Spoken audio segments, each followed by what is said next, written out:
Okay, hello everybody, and welcome back to the Wolf's Den, Lady Wolverton's Den.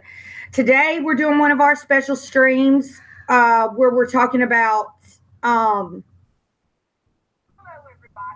oh, let me turn my. I always watch on my phone. I always do chat on my phone. Um, oh, hey Mackenzie, Connie, Johnny, hey y'all, Bubba. Hey, got a lot of people. Got our. Oh, hey David. Okay, we got all our people already in here. Awesome. Okay, so we're talking about Marie's video. Did you guys see it? Did you guys see it? Where she thinks there's going to be a doom of Westeros, much like there was a doom of Valyria. And we're going to have a little bit of intro music from my neighbor, Little Dane. I promised him all day long. All right, take it away. Very good. Very good. Now come say bye to everybody, and you've got to get on home. All right. Bye, everyone. Bye-bye. I have fun with you today. Going home now. All right. I'll take care of it. Be good. Bye, buddy. Yeah, that's my neighbor. He's as sweet as he can be. Yeah, I'd love to have one. All right, so let me put my headphones in now. I promised him all day long he was fooling with those bongos. I promised him all day long he could play our intro. G'day, everyone. Ellen Mart says hi. She had something come up where she had to actually go pick up the kids from somewhere, but she's going to join us as soon as she may.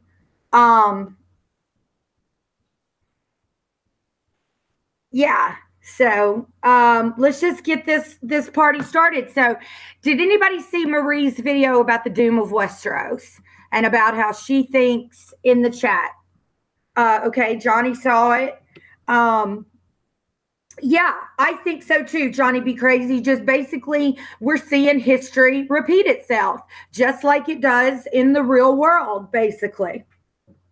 Yep, that's what I've been saying for ages. Yep. I think Tyrion says it. Did our grandmothers sing or dance to the same tune that we're doing? It's in the Tyrion chapter somewhere. Very good. Next time we read that, I'm going to point that out. Yeah, you'll come across it in your book club, which is Thursdays. Thank you. Yes, Thursdays. I think we're on Daenerys 4. I was literally listening. I was literally trying to count, them up because I was replying to Bran Wick. And, yeah, and, there's a reason we had all that trouble on Thursday, you guys. If you want to private message me, I'll tell you what I think it was, but we've got it handled now. And just like in real life, everything's not always going to go perfectly, just like today with the way I'm looking. I was super tired. Yesterday, I had my big Con of Thrones yard sale. Then I had a shift at the Dollar Tree, and I didn't sleep good the night before. So I slept till 3 o'clock this afternoon. I did. So no makeup, no hair, just here for you. Just this is what Jen is like. Okay. So take us away, Marie. What do you want to start on first? I was thinking maybe we'll talk about what we do know about Melisandre for sure. Okay, I've got some points here, and it all kind of leads into it, because when you read Melisandre and Daenerys, even though they're separate chapters and they could even be separate books, you put them together and their visions sound very much alike. Now, you kind of know that I come from a place where I don't believe there are any gods. I actually think that Bloodraven and Bran are being perceived as gods, and that it's Bloodraven and Bran who are doing all the magic, even to the point of resurrecting Jon. I don't think Melisandre is going to resurrect Jon. If you notice in the, I know it's only the show, this is not books, this is show, but when Melisandre is resurrecting Jon, her red thing doesn't glow. I kind of picked up on that.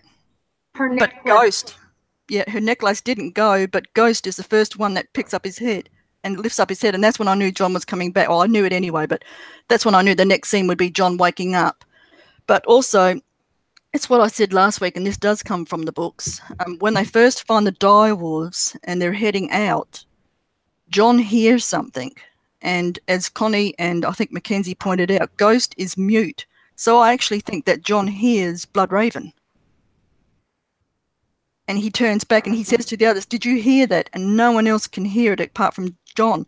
So to me, Jon was the first person that Bloodraven reached out to that's not in a dream. He reaches out to Bran, but it's always in his dreams at the beginning. But with Jon, it's in reality. So I think Jon hears Bloodraven make a noise or call to him or something, and he turns, much like Ned does in the books when he hears, or even in the show when Bran calls out to him and he turns. I think Jon hears Bloodraven, and it seems strange to me that it's Jon that Bloodraven touches first and not Bran. But it's kind of interconnected. But when you put all the visions together, even to Patchface, they link. And I'm thinking if they're all so similar, it's just worded a little bit differently. It's got to be the same source. It can't be any other source. It's got to be coming from the same source. They both see a man wreathed in flames. They both see kind of like hers is a little bit different in that she sees writhing, people writhing, and I tend to think that's people writhing in flames when they're burnt. So it's that kind of thing. I'm a little bit nervous, folks, because I'm babysitting Bosco. I've got one eye on my notes. You guys, Bosco is Marie's newest dog, and he is bad to the bone, chewing. You know how it is when you get a new dog; they chew, chew, chew, chew, chew. He gets a little crazy on her, so she's trying to keep the eye on the chat and keep an eye on Bosco. Yep. So, but that's where I'm coming from, is that when I started to put the notes together, I realised that Daenerys, Melisandre, Patchface, and even sometimes Bran are all linked in their visions, and they're very, very similar. And also Arian Dampier, I tend to overlook him. Arian Dampier also thinks it's like when they see the smoke, like when they see Patchface describes it as rain flying up and it's grey or something. And to me, that's got to be a volcano exploding, and it drops down dry. Well, when you're a little bit, when you've got special needs, you've got to. I kind of put my cap on as how would I describe it if I was a special needs and childlike, and how would I see it, and that's how I would describe it. Patchface, I think, is seeing things in snippets, and that's how he's describing it as kind of like dry rain going up and falling down. It's dry, and it's got to be a volcano, an ash from a volcano.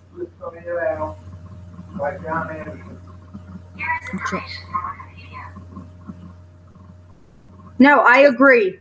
And I think that's a very smart thing to do, is to put your cap on of childlike, like how would a child describe things? I think that's a very good point, because even though Patchface isn't necessarily a child, he thinks kind of like a child, and that's why he gets along the best with Shireen. See, another thing too I noticed was the similarity between Bran and Arya and where they go. Bran goes to the Three-Eyed Raven up north, and Arya is with the Brotherhood Without Banners. And if you look at the descriptions of their place, of where they are, it's eerily similar to Bloodraven's cave. I don't know if anyone else picked up on that, but I kind of did. I'm trying to find it now in my notes. I wish I could use colour in this so I could pick it out.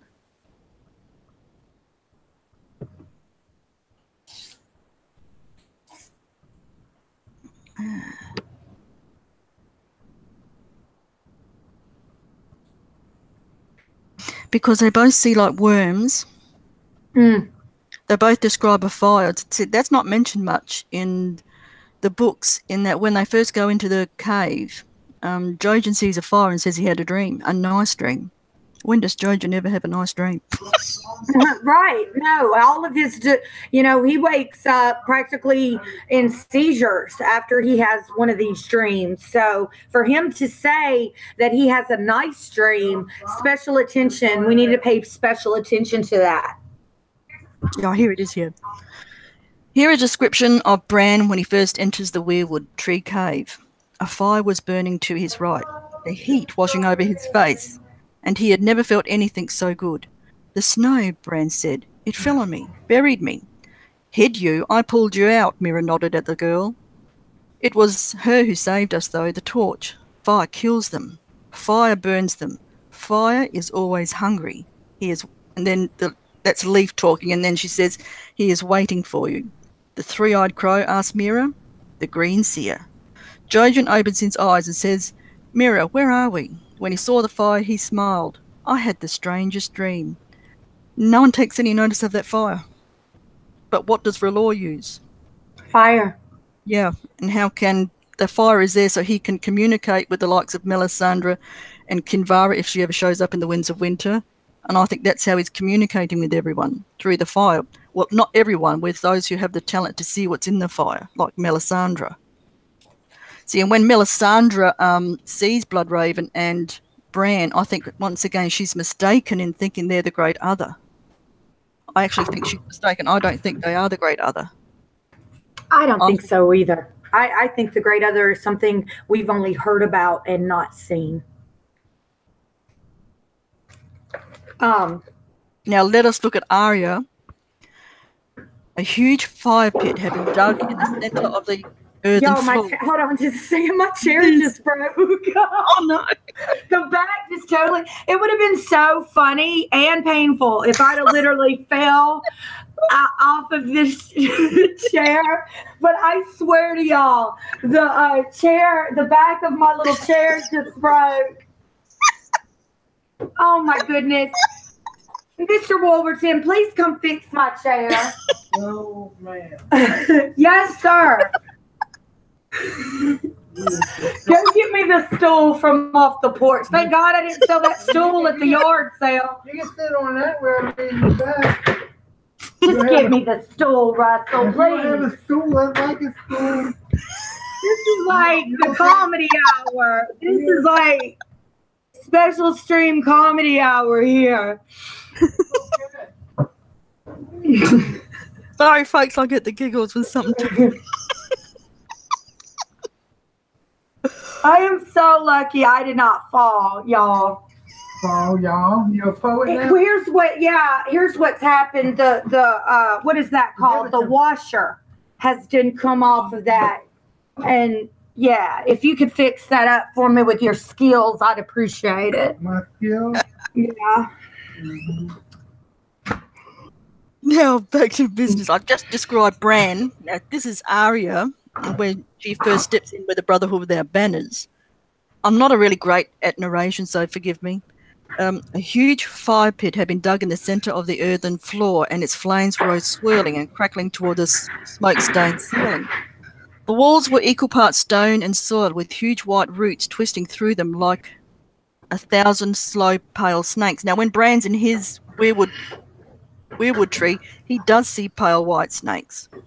In one place on the far side of the fire, the roots formed a kind of stairway up to a hollow in the earth where a man sat, lost in the tangle of weirwood. But that sounds very much like Bloodraven, and that's how Bran sees Bloodraven. That's exactly.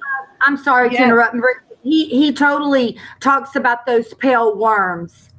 Yeah, and so to me, that's paralleling Arya and Bran, and I'm thinking it's almost as if they're in the same place. There's got to be a reason for that. And I said Bran and Arya's description of their habitat are so similar that they could almost be at the same place, but they are not. But there has to be a reason as to why it appears almost the same. Perhaps because it was built long ago by the children of the forest, and maybe the children still have an influence in both places. Okay, and just to be clear, you're talking about Barrett's cave. Watch your course, Yep. Jenna. Okay. Just wanted to make that clear to everybody. That's what we're talking about here. We're talking about, and of course they're going to look similar because they're both caves, but we're talking like they look eerily similar. They could be describing the exact same thing as what Marie's pointing out.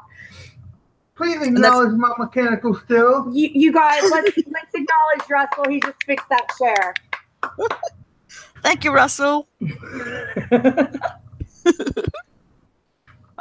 So that's what I'm saying. When I started to look into the Doom of Westeros, that's what I came across, and I didn't notice it first off because I hadn't put them side by side.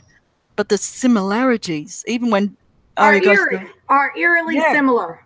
Yeah, she sees the kindly man who has a worm growing out of his eye. Well, what does Bloodraven have but a tree root growing out of his eye? So it's eerily similar, and there's got to be a reason for it, and that's because I think. Oops, Jen's still there? Yeah, I'm here, babe. Oh. I was just going to take a BC, and I didn't want everybody to see me take a BC headache powder. That's okay. all. I've got my notes in front of me, so I couldn't see your face. But that's what came across to me is the similarities between the visions, between where Arya and Bran are. And I really do think they're missing a trick in the show, though, when they don't have Arya warging or Jon warging, and it's just Bran. In the books, though, we know that Arya's a powerful warg because she is warging and she's in Bravos, and she can warg Nymeria in Westeros. Just going to pause for a second, just say hello to everyone. Christy, Cammy, good to see you, hun. And David, Connie, Johnny Be Crazy. Hope you had a great holiday, hun. Good to see you back. I was getting a bit worried because you went a bit quiet. Bubba. Hey, LMR. LMR is here. G'day, LMR. Yeah, we don't hear you laugh enough, Marie. That's because I get the giggles and I can't stop. Such a pretty little sound. But that's where I'm coming from here is that, and I've also made some notes here. Bubba, okay, you guys, Cammy O, who is wonderful, you guys. She's dropped a link to her group on Hangouts, which is Gangbangers of Thrones. There's a story behind that. Bubba Husky says, this is the easiest gang I've ever joined, not beaten or sexed in. And can I also say too that it's the first anniversary of Gangbangers of Thrones. Yay! So happy anniversary! Happy anniversary! Happy anniversary! You guys, one time I was at Disney World and it was Donald Duck's anniversary or something, and they had Disney World loves a parade. Okay, that's what you got to know about Disney World. They love a parade. So they had this song going that was like, happy anniversary, happy anniversary, happy anniversary. And that sticks in my head like forever. And I must have been like 7 years old. And it's all due to Cammy. So applause to Cammy. And my dogs are playing up. Bosco's even applauding. Ask everybody if they remember that from the Flintstones. Russell said that Disney stole that from the Flintstones. He just wanted to throw that in. Thank you, Russell. They did. Thank you for your contributions. That wasn't Disney. That was Hanna-Barbera. Flintstones was Hanna-Barbera. I know my cartoon. Okay, Marie, where'd you go, babe? I think she is probably, oh, you were there too, Connie? That's awesome. I've never ran up on anybody who was at Disney World. It was Donald Duck's anniversary or his birthday. I think it was his anniversary, but it was wonderful. I really enjoyed that. And it's kind of fun to be there on a big celebration of one of the, maybe, I don't want to say one of the Alf characters, but not Mickey and Minnie. Like they have, like I said, Disney loves them a parade. They have, thank you, our paper anniversary, our GR, our books.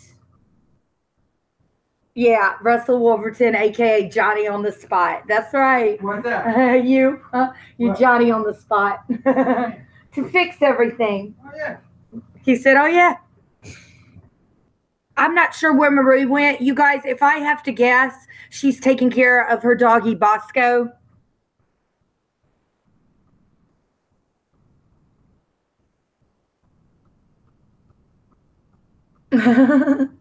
I'm in the chat. Johnny Be Crazy.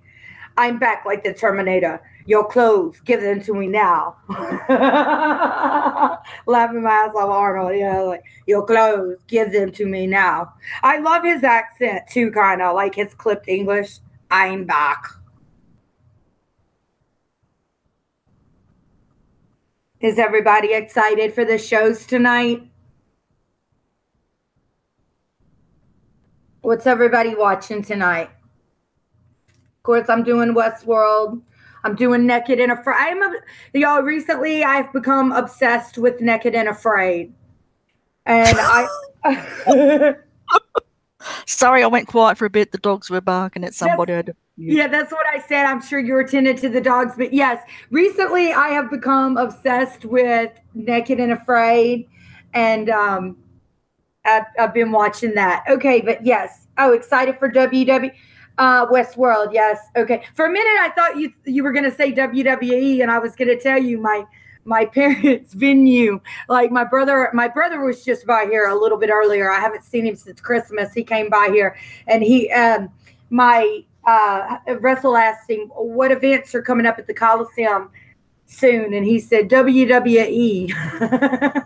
That's always a big money maker for us, is at WWE. And yes, I have met Ric Flair, and I have met that guy McMahon, and I met Goldberg back when he was a wrestler, and one other one who still wrestles, and he was such a dick. Ric Flair was pretty cool. He walked up to me and was like, "Y'all gonna put some more coffee out?" So that's what Ric Flair had to say to me, but it's cool. He was cool. He was very polite about it as well. Okay, so back to our discussion. Wait, Johnny B. Crazy says he's going to try to make it back for Westworld, and he's been watching Legion. Okay, I heard that was a good show. I haven't started watching anything new recently. I've been watching Handmaid's Tale, but that comes on Wednesday nights. Yeah, I watched last week's Westworld. I always watch it a few days later. I should watch it immediately. That was the first episode I can say I enjoyed, because I just don't like Dolores, and it's been too much on Dolores. Can't stand Dolores. But that was a really good episode. I still can't figure it out. I mean, I'm as dumb as dumb on it. I've got insane theories on it. But I swear Ford's not dead. He made a clone of himself. Because he's smarter than everybody there. Bubba Husky, are you saying you have to go to work, sweetie? Oh, we'll miss you, Bubba. That's too bad. We'll miss you. You'll be missed. We'll notice you're not around. Well, I guess we'll see you Thursday, or we'll see you whenever we can. And I'm glad you're now a banger. And we'll be thinking about you. And thank you for popping on in. Oh, thanks, not yet. Not yet, he says. Okay, very good. Okie dokie. Well, anyway, we better get back to this. We better. Now, I know a lot of people think that Bloodraven's evil. And at first, he is a kind of dubious character. But it's what I said. I think a man lives how he kind of lives the way he's always lived, and Bloodraven always lived to serve the realm, even if he used ruthless methods to do so. It was always to serve the realm. Right. He was ruthless, but he did have things that he was very God, where are my words? He was very loyal to the things he was loyal to. I mean, he did, he did use ruthless methods to protect the realm, but he did have a certain standard that he upheld himself to, is what I'm saying. He's the kind of guy where the ends justify the means. That's what he is, and that's how he lived. But he's also very faithful to Targaryens, and you can notice that even with the Raven, he's trying to tell Jon who he is. Now, when I say that, a lot of people think that Bloodraven's evil. I just want to say this. I've written it down here. If Bloodraven is sending various people these visions and using the ravens to tell Jon that he is the legitimate heir, then wouldn't it defeat the purpose if he is trying to destroy the world and the people who live in it?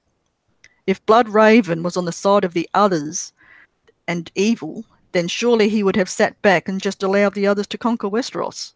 This is why I think Bloodraven is trying to serve the realm by sending warnings to all those who have the gift of hearing and seeing them in visions, prophecies, and dreams. So if he was on the side of the other and he knows that they're coming, wouldn't he just stay silent? Why warn people? Okay, Johnny B. Crazy says that he believes that the children north of the wall are bad, but the children at the God's Eye and at the Isle of Faces too, Johnny, are good. So basically south of the wall, the children over there are good. North of the wall, the children over there are bad. Would you say that, chat? That's what I think, yeah. I think there's a schism in the children. Okay, that makes sense. That makes sense, just like with people. All people are not good, all people are not bad, and there's an in-between, as we all know these books acknowledge. But, yeah, okay, so we got that out there. Because that's the one thing that was kind of getting me. I was kind of thought, so is he evil? But then I thought, why is he helping everybody? Why is he sending people visions and dreams and trying to warn them, even to the Mad King, like burn them all? I think that was a warning to burn the white. That's the only. When John, that white tries to kill Gior Mormont, and the raven yells out, "Burn, burn," and then John picks up the lamp and throws it at the white. Well, blood raven, that's blood raven. So why would he tell John that's the way to kill a white? And that's how John learns that's the way you kill whites, is burning them. Okay, and Bubba Husky says, I think Leaf and her band of Children of the Forest were extremists, that the creation of the Night's King was unsanctioned by the rest. I think that makes a lot of sense. Yep. I think they took this little band up here north of the wall, like Johnny's saying, kind of took measures into their own hands, and shit got crazy, so to speak. Also, let's go to Mackenzie in the chat. I would think so, that they are like that. They got trapped up there because they created them. Connie's super. That makes sense. Then that's why they're up there. Mm-hmm. Christy Goldstone says at Bubba Husky, that's why they're beyond the wall. They were exiled. Exiled, yeah. That's so that makes a lot of sense. Mm-hmm. And you see that I think the children are still trying to help fulfill prophecies, and I think Blood Raven is might be using both sides, in that Hal and Reed went to the Isle of Faces before Harrenhal, because Rhaegar and Lyanna had to meet, and that to me shows Blood Raven's because he's on the side of Rhaegar, because Rhaegar is the heir. So to me, Hal and Reed had to make Rhaegar and Lyanna meet. Okay. Hey, Amanda Duncan, welcome. At the tourney of Harrenhal. Okay, Amanda, nice to see you, hon. That makes sense. And then everybody in the chat is kind of agreeing with what you're throwing down there, Marie. Mm-hmm. And I think it makes sense that they've been exiled over there to the north, because they could have got south of the wall if they had wanted to be south of the wall. It only sense makes sense. And in a sense, Blood Raven was exiled in a sense by being sent to the wall, even though he disappeared on arranging. Because I 100% think Blood Raven is Brendan Rivers. Is there anybody who does not think that? Oh, he says he is. Right. Okay. So, anybody who doesn't think that, that's why I'm going with this. So we've got I won't say Mary, but we've got a group of exiles up there in that cave in the land of always winter. Yep. And you don't know. I kind of think, are they working with the Night's King, or did they really create something that they can't control? I think they created something they can't control. And they're just kind of sitting back waiting for them to destroy each other. Because one thing that stuck in my head is that sentence that Bran says, and it's in the very first book. He says to his father, "Can a man be brave when he's frightened?" And Ned replies, "That's the only time a man can be brave." Very good. That is going to play out at the end game, because Bran is going to face, I tend to think Bran is going to face someone that truly terrifies him, and I think that's the children. And I think Blood Raven will die, because he will sacrifice himself to get Bran out of that cave. Bran will escape, but he's escaping from the children. It's different from the show.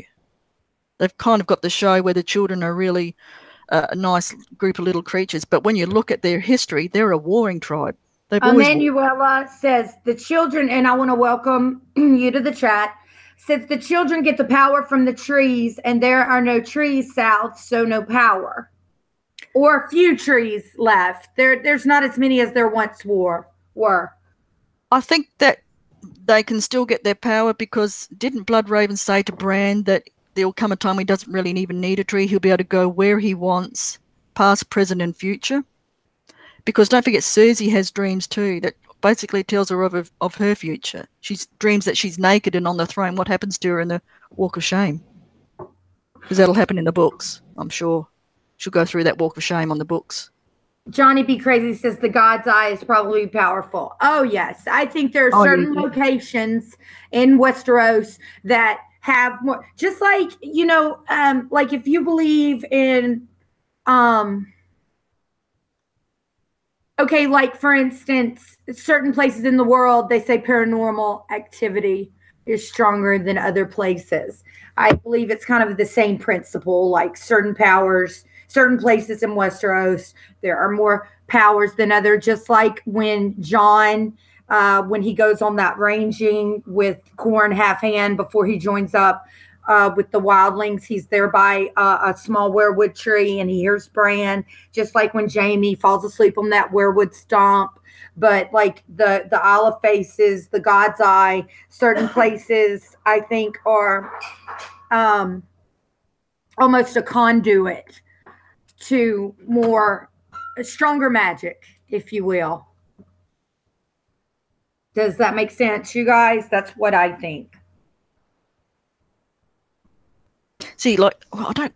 Where is it? This is in the south. We can also see Bloodraven helping Jaime when he dreams of the dungeon at Castle Rock. I'm going to say it here because I said it over a year ago. Jaime's going to die. I know a lot of people. I know people put up a stink when I say it, but he's going to die. It's in that Castle Rock dream. He is going to. I love Jaime, but I don't believe he survives to the end. I don't. And I am a big Jaime fan. We've got some stuff in the chat here.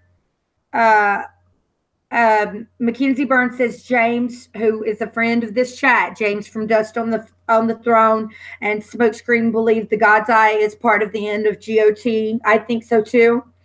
Bubba Husky says they cut down the trees, but they did not uproot them. Look at Jaime's dream with his head on the stump. I mean, yeah, exactly. And also Jaime goes back to save Brienne. Now, I tend to think it kind of parallels Duncan the Tall, who saved Rhaegar from dying when he carried out his mother from Summerhall. So, and isn't Brienne a descendant of Duncan the Tall? So I kind of think Brienne's going to play a part in this, and so she has to be saved. So Bloodraven sends Jaime basically back to get Brienne from the bear. But he himself is going to die. But I actually think Brienne will live because there's too much foreshadowings in the books and the show about the Kingsguard book and how Jaime's pages are empty. And I think Brienne will be the one to fill in the pages. She's the one that knows him best. So I'm kind of putting Brienne in the safe list. Yeah. I can't see Davos knowing Jaime that well that he's going to write in there or anyone else. It's got to be Brienne that fills in that book. But that could be show only. I don't know. But they're kind of getting closer in the books too. But I just tend to think that Brienne's in my safe zone now. I kind of think she's going to be the one to tell of Jaime's bravery. You know, that would be very beautiful. That would be a beautiful end for Jaime. Yeah. And she is one of the first people we ever see give him any kind of respect. Yep. Because even people who are nice in Jaime's face, they're talking behind his back.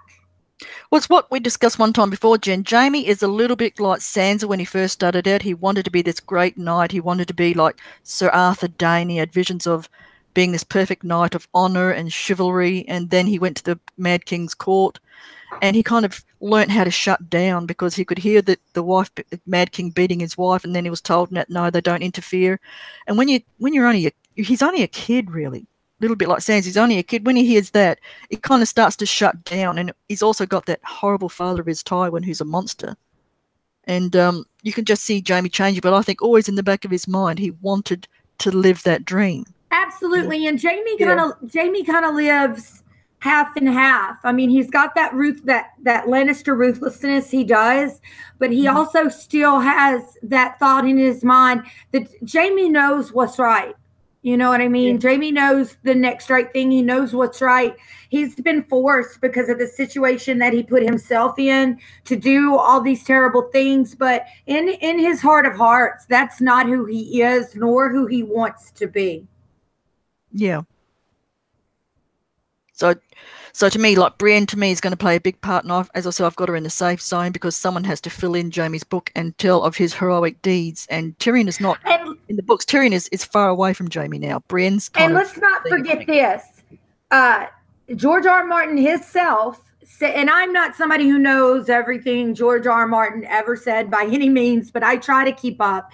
George R. R. Martin said that we now in Game of Thrones are seeing a character that is a direct descendant of Duncan the Tall, and a lot of people guessed Brienne while he was on a panel somewhere, and he did not say no. He was just like, So, and I think that, is there not a part in the book where she actually ends up carrying an old shield that is actually dunked the eggs from when he did the Mystery Night?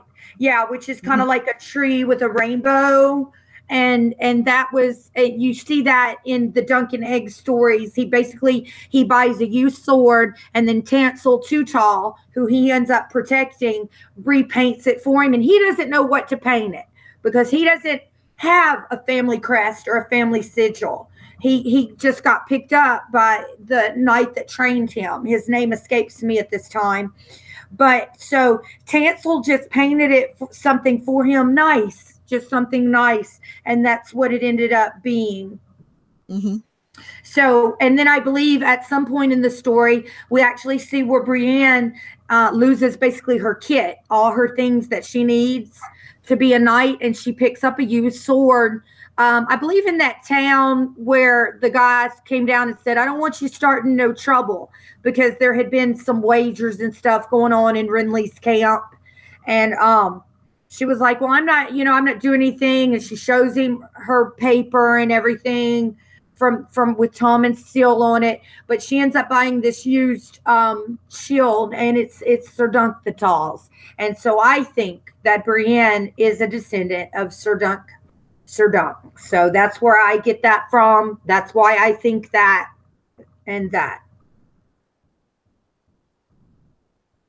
What do you think, Marie, chat?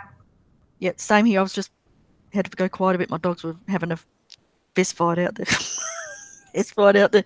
Yeah, I do too. And I'm sorry. And it's obviously an important thing because George himself has brought it up. Yep.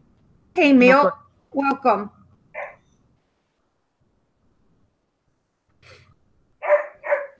Oh, damn it. My dogs.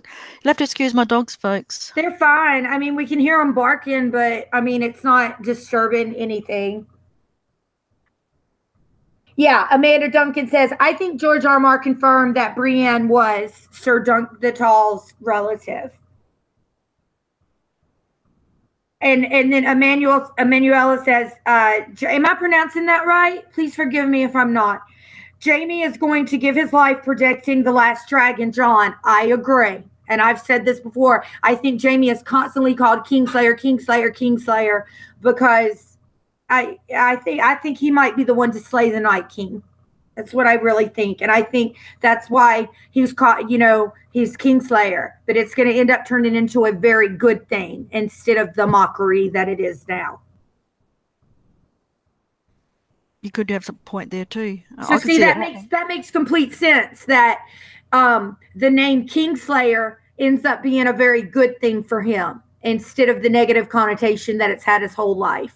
That in death, it's actually a very serious compliment. Something that he hated. Mm-hmm. You see what I'm saying? And that's... I'm seeing what you're saying, but in the books, it kind of depends, because it's left up in the air. It kind of depends where Brienne takes Jaime, because if Lady Stoneheart gets her hands on Jaime, she will never let him go again. Never again. She's going to kill him. But we don't know what Brienne's going to do, because he's left it there and we have to wait for Winds of Winter. But it kind of pisses you off in that he left it in such a cliffhanger with Jaime. I'm thinking, oh no. Because I do hate it. But he said on a panel that I believe because Brienne at first says no, she's not going to betray or whatever. And then George was on a panel somewhere and somebody asked him the question, does Brienne and Pod die? And he answered no, that they're not going to. And that, like, he told everybody, I'll answer one question of something that is unknown. And he said no, she's actually gonna say hold up, and her reasoning for doing that is because it's not fair for Pod to die, because he's a complete innocent really in all of this. And we know Lady Stoneheart has just gone on crazily vengeful. Like she's not even really, she can't see the forest for the trees on her vengeance at this point. Don't forget it too, in the books, I think it's Roose. Oops, sorry. In the books, Roose Bolton said something like, Jaime Lannister sends his regards, not the Lannisters, but Jaime Lannister. So that's burnt into her brain about Jaime Lannister. She just hates all Lannisters, but Jaime in particular, because she blames him for the death of all, or for everything that's gone wrong with her family. So she's just crazy. I mean, I really hate the fact that he brought her back so horrible and mad. But it all depends, like, what Bran does. Just a sec. My dog is just about. In the chat, Emanuela says, this is a good point. It says that, talking about the neck, and I think we are going to see the neck, and we are going to finally see Howland Reed. If the North was smart, they will retreat to the neck, because Ned said in the book, 100 men can hold off a whole army by the neck, and Howland Reed controls the neck. Also, whites can't swim. So with dragon glass arrows, they could kind of maybe have a final stand there. Yeah, I wanted to bring that up too, is that Moat Cailin, everyone kind of looks at the god's eye, but Moat Cailin also played a big part with the Children of the Forest, with the Hammer of the Arm. What's it called, the Hammer of the Arm?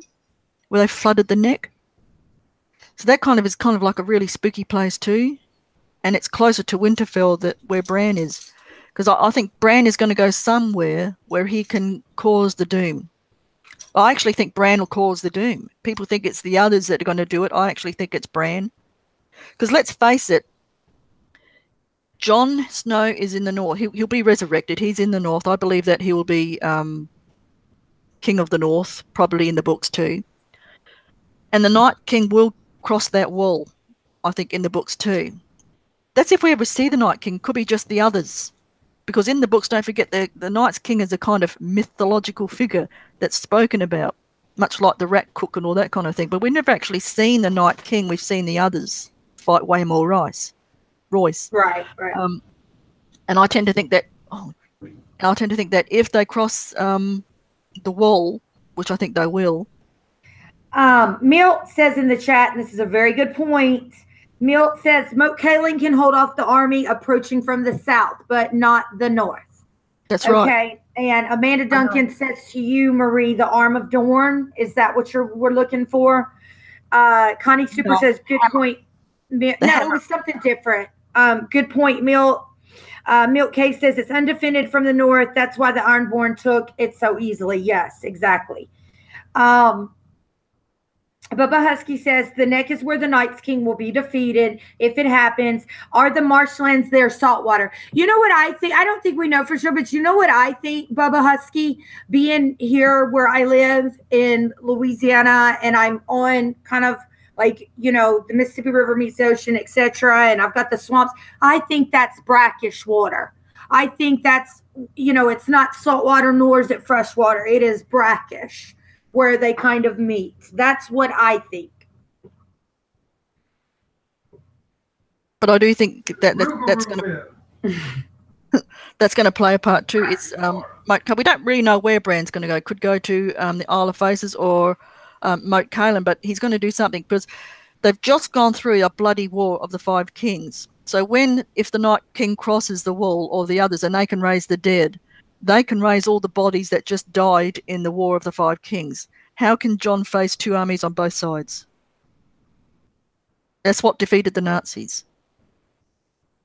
in Germany. They were facing two. They took on the Russians, and that was just one too many. Yeah. And they basically had themselves surrounded. They're fighting one side and the other side. The winter defeated them. So how can Jon?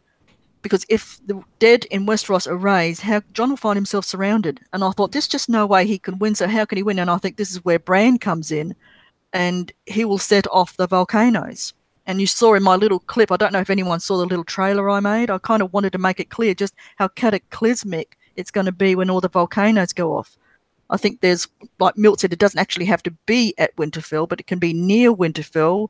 There will be a volcano. And to me, Dragonstone is a volcano, active volcano, and I think Hardhome is a volcano.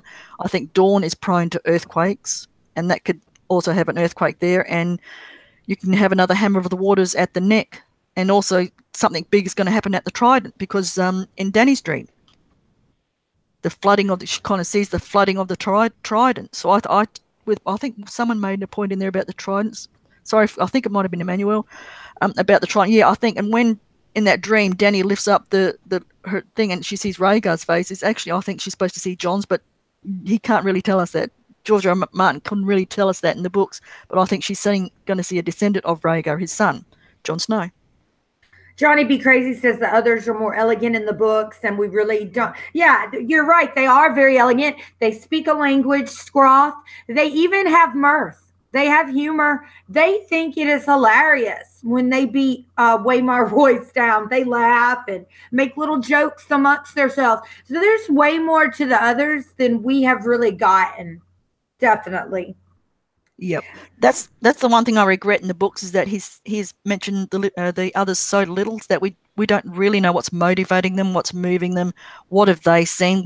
Did they see the comet and they know what it means? I mean, Euron says he knows what it means. It means the end. And the end does not necessarily mean the end. It can just mean the end of something. Like, I know when you're throwing tarot, you get the death card. That doesn't mean you're going to die. That means something in your life is coming to an end. Well, yeah, an end to me means a new beginning for something else. Exactly. That's the point I'm trying to make. So I think it does mean an end to the way things have been being done, and that things are going to change. Bubba Husky says there's a theory about that's why they give salt for guest right. The others could have went around the wall otherwise. You mean that they can't take salt or salt water?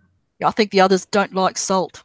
I think they probably don't either. Salt, also in white magic, is known as something that will create a barrier for you. And so in the books, doesn't it say also that they don't like iron, and there's missing swords from the Crypt of Citadel? Yes. Mm-hmm. Also, that goes back to the Royces and their runish stuff and their bronze. There's something to their stuff as well. Yep. I'm just going to go through my notes here. Yeah, go through the notes, and I'm going to take a peek at the chat. Emanuela, I found this to be interesting, says, in this series, I believe the Night Queen is in the crypts of Winterfell. That's interesting. I've never heard anybody else say that. I believe we're going to actually get a Night Queen that is going to be created. I kind of wonder if that's going to be Daenerys. Steak? Who's having steak? We normally have steak on Sundays, but Russell actually did a roast while I slept in. Oh, yum. Yeah, I know. It was so good to see my brother. Y'all, my brother came by here today. I hadn't seen him since Christmas. Yeah. Johnny B. Crazy says, yes, Jen and Marie, I think the show others are way different from the book. Yeah. Definitely. In the show, it's kind of going for the goodies versus the baddies, and that's not where George R. R. Martin is at. He's more, he's not into tropes, but the show is kind of cutting it down to good versus the baddie, and that's going to be Jon Snow versus the Night King, which is kind of let's just say I hope things work out for season 8, because I wasn't a great fan of season 7. I really wasn't. That's the one DVD where I don't put it on watch over and over because I fast forward so much of it. What is that, Marie? I missed that. I said it's season 7. It's a hit and miss for me. I really was not a great fan of it. I thought Arya didn't bear any resemblance at all to the book character. She's like Dan and David's version of how they want Arya to be, which bears no resemblance to book Arya. And it's a little bit the same with Sansa. I kind of felt that Tyrion has been made into a rather very nice, funny, likable character. Sure, he does some bad things, but he's not nearly as unlikable as he is in the books. Oh, in Dance with Dragons, I really dislike Tyrion. I mean, this is where the paradox of Jaime and Tyrion come into it. Jaime meets a prostitute at Harrenhal where all the men are beating her, and he actually has those men killed. I've forgotten the girl's name, but there's a prostitute, and he gives the prostitute to another guy and says to her, treat her well and be kind to her. And then you get the opposite of Tyrion, who is always bastards, broken, and prostitutes. Cripples, bastard, and broken things. That's it. And you get him treating a prostitute as if she's nothing. She's only there to serve at him. Illyrio's house. And at first he said he wasn't even going to fool with her, but then when she kind of acted like, that you see Tyrion can kind of be very petty. Like, he'll be kind to you if you kind of are nice and have and are not judgmental of him. Like John, for instance, there's a chapter in the book where he kind of looks down on John at first, but then he realizes, John hasn't always been treated so maybe he was given a place in Ned's household, but he's had his own issues and trials and tribulations. So when they're on the way to the wall, he realizes that John has no idea what the F he's getting himself into. So he shows John a big kindness by telling him what to expect and then telling him, wear your title like armor and it'll serve you better to just go ahead and accept what you are. And instead of resenting it, just embrace it, But Tyrion in the show it's also been dumbed down in that Tyrion is really, to be honest, Moon Boy would be a better advisor to Dany than Tyrion right now.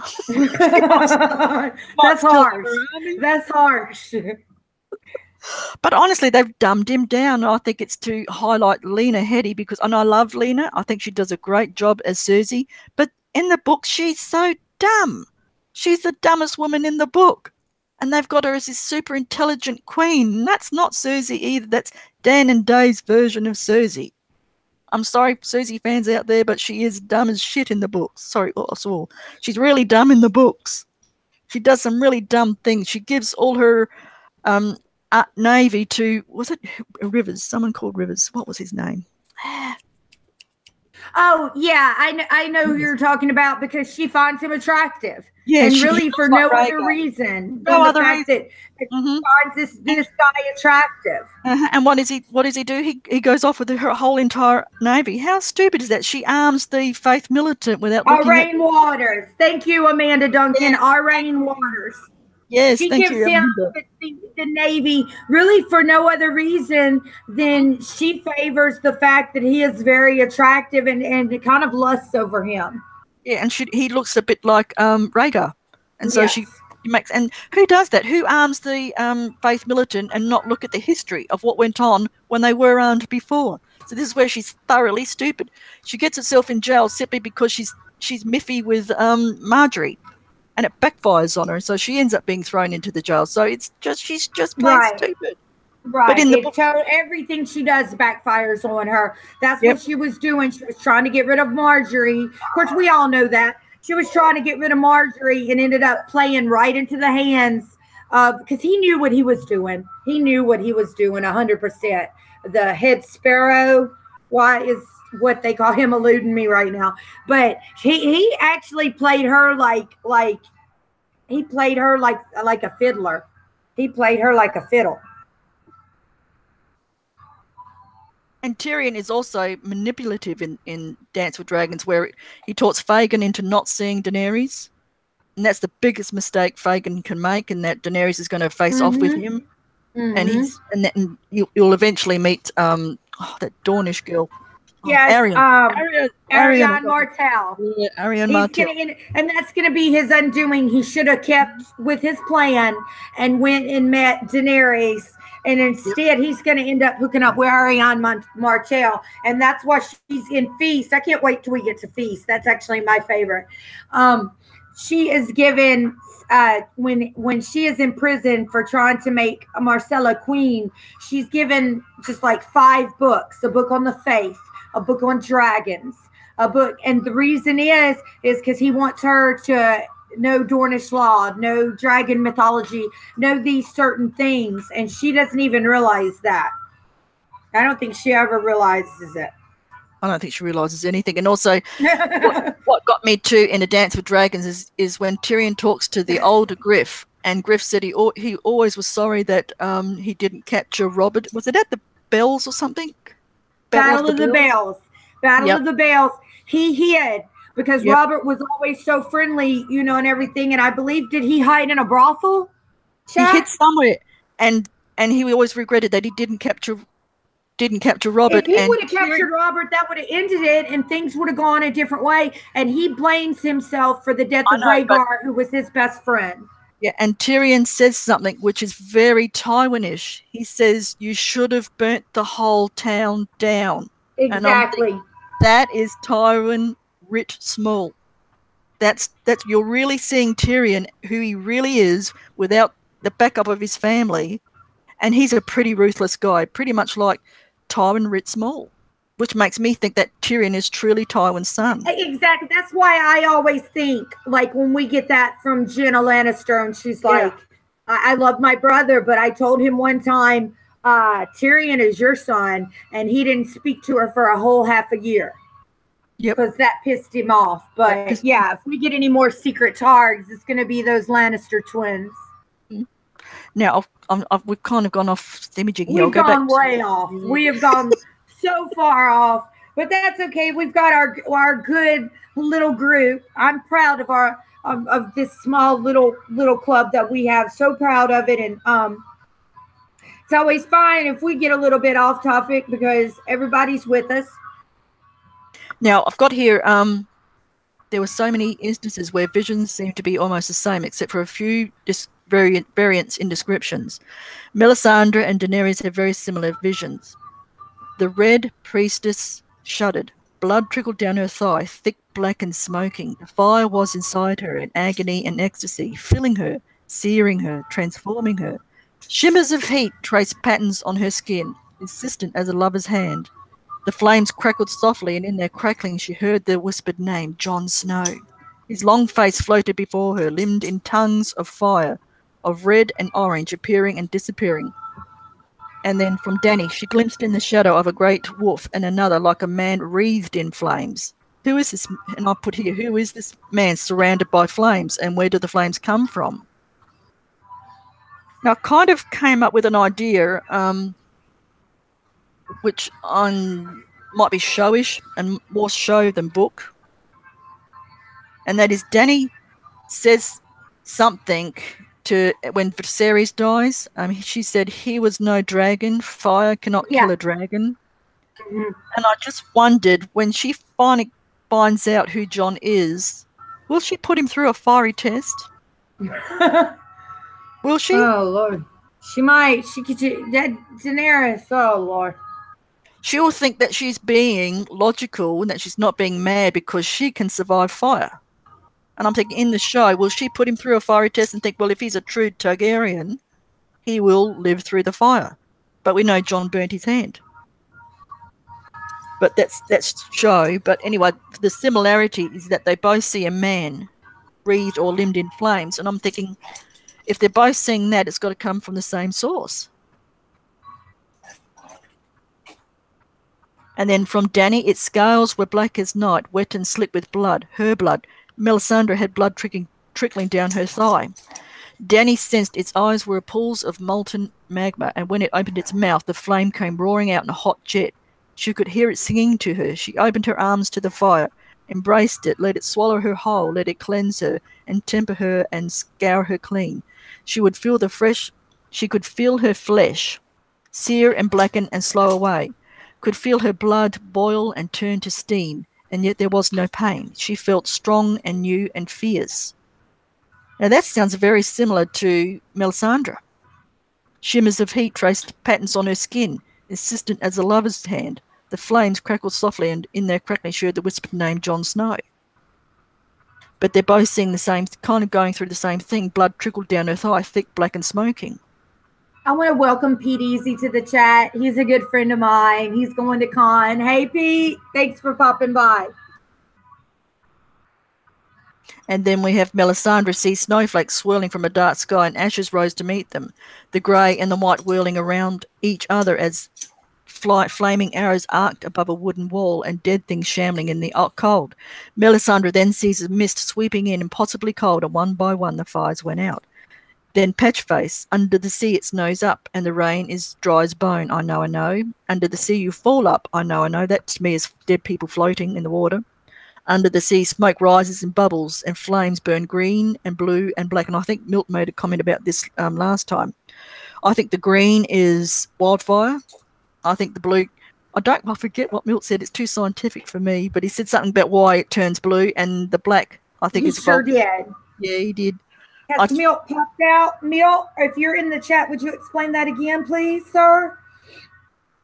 He might have left us, but yeah, he had a really good explanation for the reason the fires are colors. Yep. So to me, that's. And Mackenzie wants to make the point. Daenerys has that blood magic, but she has been burned before. I remember she got burned handling those eggs. Was that book and show? She burnt her hands handling those eggs she kept putting on the brazier.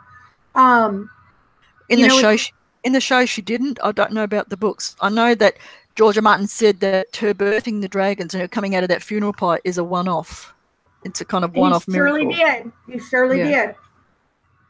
But what I said about Jon Snow going through a fiery furnace thing, that's just show. That's not the books. Because I think one of her main big fights is going to be with Fagin. Some chemical reaction. Connie Super said Milt's explanation was some chemical reaction, and it had to do with what you're saying about volcanic activity and so on and so forth. If you see that trailer, you can see like the massive explosion that the volcano does. How can the Whites and the White King and the others, Night's King and the others, survive that kind of explosion? And you're going to have it from Winterfell, Dragonstone, Hardhome, and the neck might be flooded again. There could be a tsunamis. Okay. We were just asking, I see you're here. We were just asking, what was that reason you gave for the reason the fire does the colors? And Milt is also with Bubba Husky. He thinks N plus A equals J. He does not think that Bubba Husky believes it too. And he's got a really good blog. We gave the link to it last book club. So if you go back through the chat in book club, there's a link to an amino blog he did that laid down some good evidence for Ned and Ashara equals Jon. And then Pete Easy said Jon is the sword of the morning if he's not a Targ. And Emmanuel saying, no, Milt, Jon's a Targ. But Milt, if you don't mind, if you could just throw down again for us the explanation of the reason the fires turn those colors. Green, blue, and black. If you want to. You certainly don't have to do anything. Okay, here he goes. Milt K. Volcanic gases high in sulfur content will burn blue. Thanks, Milt. There you go. Because to me, Thank that's you the so colors. much. Yeah. Green is the wildfire. That's wildfire. Wildfire is going to come into it because there's too much. I'll burn them all. It is. And that's chemical. So that's going to be the green explanation. Then the volcanic explanation, you get a lot of sulfur around volcanic activity. That's going to be the blue. Yeah, because I thought to myself about it, and everyone said, "Oh, that's just the Battle of Blackwater." I'm thinking, well, the Battle of Blackwater was one battle. It's got nothing to do with the end theme of A Game of Thrones. You guys, Chrissy of Oldstone has a narration she put out that is just wonderfully done. If you hit her icon right in the chat, you can sub to her channel and you can catch that. So I encourage everybody to do that. See, and also like something peculiar happened at Hardhome. Could it be that there is an underwater volcano? What Patchface is describing as seeing its nose up is ash exploding from a volcano under the sea you fall up are people floating in the sea. Dead people floating to the top. Connie Super says, isn't there still wildfire hidden around King's Landing? Connie Super, I think they don't even know where all of that wildfire is. There was so much hidden around there. Whoops. Okay, Milt says R plus L equals J was great for the dramatic effect in the show, but the show would never have the breadth to develop the Danes. I agree, Milt. And they're really important, and they weren't given barely any show whatsoever. But George R. R. Martin has said the show and the books are a different animal, and that's why we do book club on Thursday. I love the show, but I'm a way bigger fan of the books. And with that, y'all, I'm gonna have to be right back. I'll wait till Marie comes back. Marie, I think Marie had to pop away for just a minute. Yeah, my dogs were barking again. Sorry about that, folks. Yeah, but that's where I'm going to be right back. I have to go to the restroom. I'm sorry, guys. That's all right. Yeah.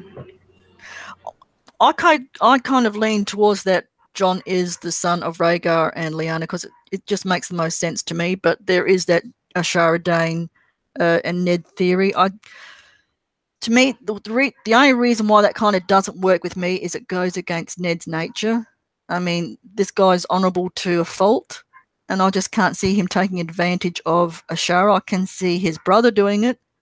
And you'll find that sometimes when in that one chapter where he talks about Brandon, his Ned's voice is rather bitter towards his brother. Like Brandon had everything. Brandon should have had everything. And I kind of wondered, is there a kind of thing where because he did have a crush on Ashara, but did Brandon come in and pip him at the post? Because Ned was kind of like the quiet wolf, and Brandon was the wild wolf. Oh, good. No, hot springs. Yeah, I'm glad about it. Hot springs can develop hundreds of miles from active volcanic activity. Yeah, because I think there's a volcano around Winterfell. It might not be sitting right on Winterfell, but it's near Winterfell, and that's where I think if you see the trailer, you can see what damage and how cataclysmic it's going to be. And I think Bran's going to bring it. I think Bran is going to kind of like do a what the Children of the Forest did, and destroy everything that way. Stop the others and the Night's King. Otherwise, I just can't see them beating him, especially if the Night's King or the others can raise the dead. There are so many dead in Westeros. So many have died in that war that all he has to do is raise them up, and Jon's surrounded. So to me, I think Bran will see that, and this is where Bran's got to be a bit ruthless too and decide that it doesn't matter where his family is, those volcanoes have got to blow. And I think that's what we're going to face in the books. But there is the other theory too of Lucifer means light bringer, believes that a meteor will strike Westeros, and I'm quite open to that theory too, because I do believe that something cataclysmic is going to happen to Westeros. That's where I'm coming from, and that's this is why I think all the visions have some kind of similarity to them, because no one, you don't have to agree with me on this, but I tend to think that there are no gods in Westeros. It's Bran and Bloodraven throughout, sending messages to Daenerys through dreams and through that fuddle-headed Quaithe who I can't quite understand. I don't touch Quaithe because she drives me crazy. I can actually understand Patchface more than I can understand Quaithe, but I kind of leave her out of it because she really talks in riddles. But I think they're touching everyone in dreams, and I think they're trying to get it out to everyone that they're facing a cataclysm, and they all must join together and fight this great threat instead of fighting over a stupid throne. I think. Oh, Jen's back. Oh, I am back, you guys. Where are we at? I'm just saying that that's the only way that they can defeat the Night King to me is through volcanic activity. And Bran is going to have to be ruthless and not care where his family are, and he's going to set it all off. I think Bran is going to kind of bring in the darkness, and that he's going to destroy the Night King and the others. And it makes sense of Bran's arc. I mean, what is he doing? I don't believe that his old arc is leading to him telling Jon who he truly is. That's a bit of a letdown, don't you think? Oh, Jon, I've got news. I've gone through the north. I've travelled all the way up to Bloodraven just to tell you that you're the true heir to the throne. I find that disappointing. To me, his arc has got to go somewhere, and it's got to be something really massive and big. And he's so much into magic. And right now, the children are kind of tempting him to the dark side. But he's Ned's son. And right.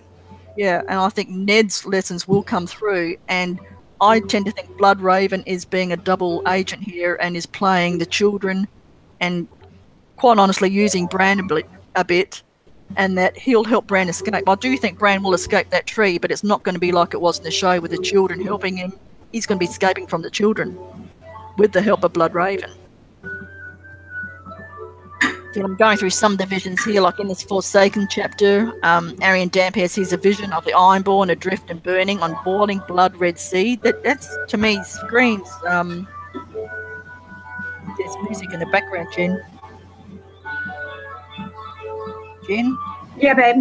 Oh, I am so sorry. That's my husband listening to we can hear that, Russell. Do you mind? Sorry, Russell. Yeah, sorry. Do you mind? We can hear that.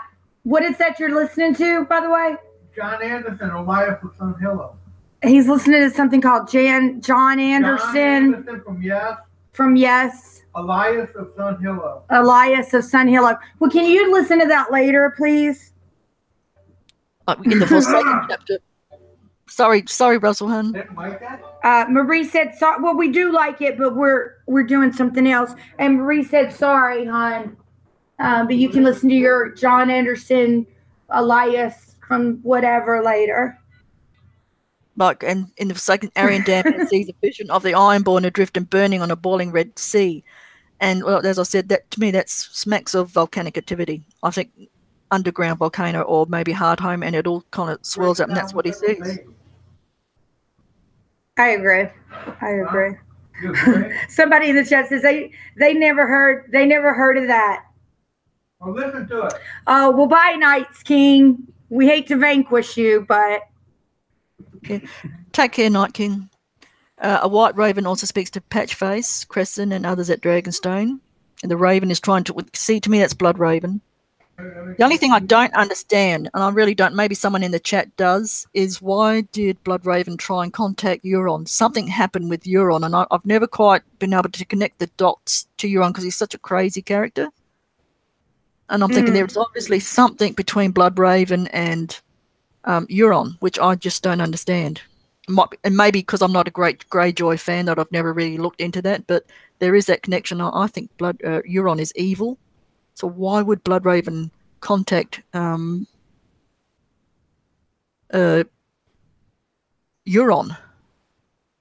See, that's the kind of thing. Like, he says that he's been watching Bran all his life, and yet when Bran goes to the Land of Always Winter, he sees all these greenseers impaled. So he's been also watching, trying to find other people, and Bran doesn't fit the description of a greenseer. And Blood Raven tells him that. He even says to Bran, "It's your blood that we wanted, your blood," because he has the blood of the War King at Sea Dragon Point, who may have connections with the Children of the Forest, just like Helen Reed does, and the Reed kids, especially Jojen. Something I want to touch on before we go, and we're going to wrap up here pretty soon, because we all know the good shows come on tonight. I know everybody's excited for Westworld, of course. Everybody wants to hear Elias of Sun Hillo. Oh, God's Lord of Light is the same God, Emanuela says. Milk K says, if you believe the show. Okay. What I want to touch on real quick, because we were touching on Mel and the Children of the Forest, Melisandre, and what we do know about her. Like, we know that she was a slave. We know that she was obviously somehow eventually, I'm not sure if like she was originally sold to but I was putting right to the house of not the House of Black and White, to Red Temple. The Red Temple, or if maybe they were her second buyers. But what we do know about Melisandre is that she was a slave, and that her name was Melanie, that she's older than she appears, and that she glamours herself, as well as Rattleshirt, who I believe is actually Matt Schrader. But a lot of people think that is very possibly Shara Seastar and Brendan Rivers' child. I'm thinking grandchild when you put the ages out there. I don't really know. I don't really know how old, because it's hard to know, because we're told that she's 400 odd years old, and Blood Raven's not that old. Right. So that's what I'm saying. That 2 and 2 is just not making 4 there with the timeline. No, and nothing. And when you look at the books, nothing much makes sense with timelines, because it's all over the place, because the Maesters write the books, and the Maesters are not always unreliable sources. Another point I wanted to make too in the show, is Mira asks Jojen, this is when they're at Craster's Keep, and they're held prisoner and by Kaltana. And Mira asks Jojen how will it end, Westeros. And Jojen holds up his hand, which is on fire, not blue or green, yes. but regular fire, and basically says that's how it will end. And he even says to Bran, you will not die, not yet. So Bran's not entirely safe because I kind of clued onto that not yet. And then when he holds up his hand and his hand's on fire, it's not blue fire, so it's not Viserion. It's not green fire. It's just ordinary flame, which to me is dragon fire or volcanoes. Bubba Husky's saying in the chat, Matt wears that black and red cloak. Yeah, they even talk about that cloak quite a bit, how somebody had, fixed that up for them with a bit, all the little things that the free folk have north of the wall, anything like that, like some red silk or anything that is very, because, there's no Winter's towns.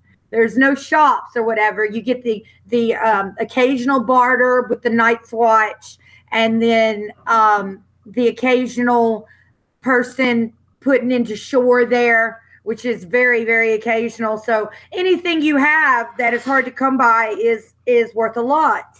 And that's a lot of Targaryen imagery to wear that cloak with the red silk sewed into it. Yeah, I kind of believe that I don't go for the Mance is Rhaegar thing. Mance is Mance. He's got a backstory. So that right, I agree. It might be something to the reason, he might be a Targaryen loyalist. I could possibly go for that in some kind of way. Now, Milt's brought up a good point.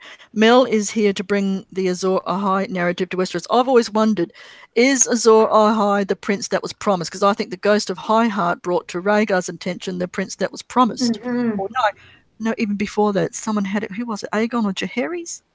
Someone was given the prince that was promised, and he forced Aerys and Rhaella to marry because of it. Yeah, because it said, because they were going to be born from that line. Born from that line. And to me, are they separate things? Because one's from the east and one, to me, seems to be in the west. So I've always wondered, are they two different things? And Jon is the prince that was promised, and perhaps Dany is Azor Ahai, because she's kind of lived in the east. So I'm open-minded to that too. That there could be. I agree. Milk K throws it out there, and I think everybody knows this. I said it on a few chats, not even just my own. I think that the prince that was promised and Azor Ahai are separate. I do. Yeah, Connie just made me laugh. We know who Rhaegar is. It's Ghost. That's just a private joke. Yeah, I can just imagine. Woof, woof, woof. It's me. Okay, now Bubba Husky brings up a point, and I want to touch on this. Bubba Husky says that he thinks that the Tower of Joy attendees are still alive. I think that's possible. I've been looking at that closer and closer, and there's a good video out that gosh, their name is escaping me right now. God, why?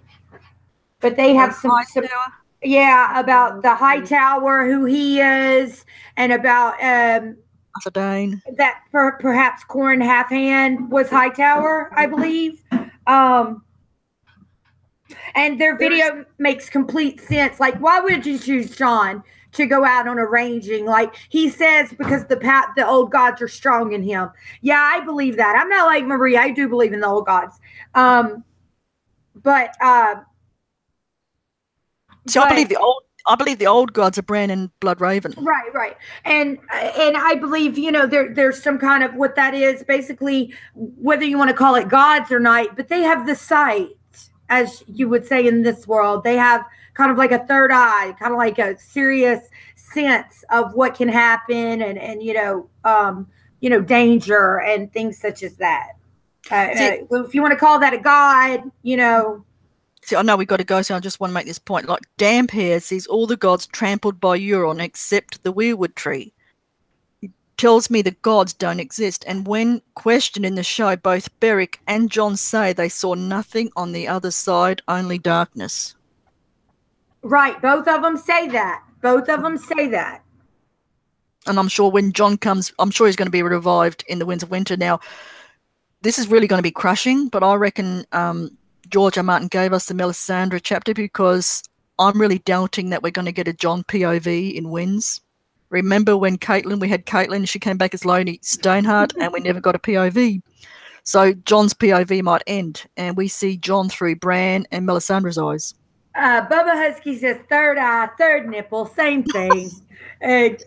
Chrissy of Old Stone says, ooh, yeah. I knew a girl that had a third nipple. It was like on her thigh.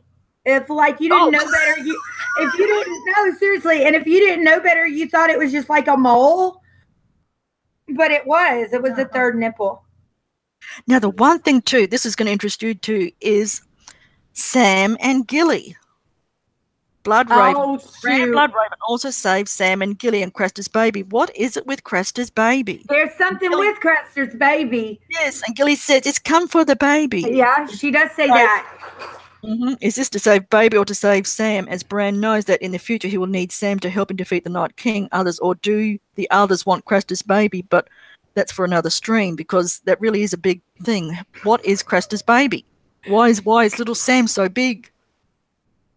And well, that's for another stream too, because Sam, there's this kind of fault line now going into John and Sam's friendship in the books, not so much in the show, but there is a big guys. Me and Marie, when we first met, we've known each other over 2 years now, but we were working on, me and Marie think in the books, John and Sam are going to have a falling out. I'm not saying they're not going to get back together and in the end be friends. I think they are, but they're going to have a very serious disagreement. I'm sorry, Jen. The dragon has 3 nipples. It probably has more than 3, because they talk about like either dragon can hatch a kid or whatever, and like it probably has more than 3. Mackenzie says Sam is pivotal as well as little Sam for maybe bringing the Night's King south. We agree. I agree. Mm-hmm. And like I've said before, when we did the John chapter, when Sam and John met, that is, you see people that meet Jaime and Brienne. That's the most important friend Jaime's ever had. Mm-hmm. Sam is the most important person in John's life, and you can kind of garner a little bit about the story if you figure out who's the most important person in this person's life. Really, that is kind of their saving grace more than a few times. And in the show, Aemon warns Gilly to go south, basically to get, because I think he kind of knows what Craster's baby means, and he warns Gilly Flower to go south to get away from it. And what happens in the last season? Sam brings him back up north. So, and we know in the books, John exchanges the baby, so little Sam or monster is at the wall. And I think John's made a grave error in doing that. So I tend to think that Sam and Gilly will go back in the show, in the books, just as much as they do in the show for different reasons. They'll go back for the baby. Yeah. Absolutely, they'll go back for that baby, if for nothing else, because let's just Sam, and I love Sam. People used to make fun of me one time because I said that so many times on this stream I was on. I don't care. I love Sam. Okay, so now to wrap it all up, I'm just going to put in this now. In the days of old, when the children of the forest were faced with a catastrophe, they used dark magic to break the arm of dawn to stop the first men. And at some point, the Green Seers flooded the neck, which became the home of House Reed. Wolbran used similar blood magic to awake the volcanoes, and thus also bringing in giant tsunamis in the land of Westeros in an attempt to stop the others. We know that fire will kill the whites, and that the White Walkers do not like salt. Is this what the visionaries are seeing from Melisandre to Dany to Dampere and to Patchface? Is this the doom that Tyrion saw in the glyphs? Will Bran, in fact, bring about the doom of Westeros to defeat the others and birth a new dawn and a new age, an age of ice and fire? Quite possibly. And let's end there. End there, and we can pick up. I thought this was going to wrap up our special streams with Marie Hill, but I think we've got one more in us. I like to do John and Sam. I have to admit, I'm kind of getting a little bit over the doom, but I would like to touch on John and Sam because that's conflict happening in the books. That you know what? And I still have my notes and all our emails from not this past October, but the October before that. And so, yes, we're going to do a John and Sam stream. Sam has kind of been overlooked. He's a little bit more in the show now, but he's going to play a part. He's a big player. He's very much overlooked in the story because he's not a flashy person, but he's very important and he's very much overlooked. And I'm just going to go ahead and say it. Him and Brienne, probably the two best people in all of Westeros. Yeah. Mm-hmm. I think so too. Because you can, even when he's having that fault line with and criticizing Jon in his mind, and as I said to Jen, that's the first crunch. And when you start criticizing a friend, it soon becomes an action. That's right. That's right. It certainly does. And we all know that from real life as well. Yeah. But we'll end it there with that. I think Bran will bring the. That's what we get in Feast. We get in Feast on that boat ride on the Cinnamon Wind. Sam starts to basically question Jon and kind of feel resentful because he was instrumental in having Jon put in his position. And Jon as a leader doesn't owe Sam, the Night's Watchman, an explanation, but as a friend, you always do. Yep. And they're more like brothers and friends, to be honest. That's right. And best friends here are going to talk about best friends there. So we're going to save that for a special stream. It's 7:30, you guys. We're going to let y'all go. We know you need to get your snacks and your little other stuff done before Westworld or whatever it is you watch. Sunday night is the best night for TV. Branwick, thank you for joining us. You came late, but there will be more. The next thing I know that I think we've got coming up is maybe Monday or Tuesday. And I say that, Johnny Be Crazy, because I work on Wednesday. Maybe Monday or Tuesday, we're going to have our Westworld for beginners. Thank you, Spots, and welcome. We're going to have our Westworld for beginners where some of us ask questions that are obvious to people who are more in tune with the show. I'm the beginner. I don't mind being the beginner. Okay, so with that, you can find me here at Lady Wolverton's Den. Yes, that is my real last name. And I'm also on Facebook, Jennifer Wolverton, and I'm on Twitter, Jennifer Wolverton 1976. And I am on Instagram. I am the Jennifer, but I rarely post there because I'm just not a person that posts a lot of pictures. But I am going to be posting from the con. I am going to the con. And with that, I will let my best friend and our guest for tonight take us out of here. Okay, everyone. Thanks, Spots. Better late than never. Love you. Thank you, everyone, for turning up. It's been really good. And hopefully I can come back and talk about another different topic, perhaps Sam and Jon, and you can find me just wherever. And Bangers, Cammy shared the link for the Bangers tonight. Yeah. She hadn't been sharing it, but that's because there was some troublemakers. There was 2 troublemakers in book club Thursday night, and I always rewatch the stream after, and I never like to disinclude anybody or whatever, but, don't take my kindness for weakness, please. Don't do that. But with that, everybody have a great evening. Yes, we're doing Westworld this week, Spots. Like I said, probably Monday or Tuesday. I'm going to leave that up to Johnny Be Crazy. And, thank you, Johnny. Thank you, everybody. I'm proud. This is a small but proud chat, and that's fine with me if it stays that way. It's about quality in here, not quantity, and I don't have to pander to people who are being mean to people, and I'm not going to.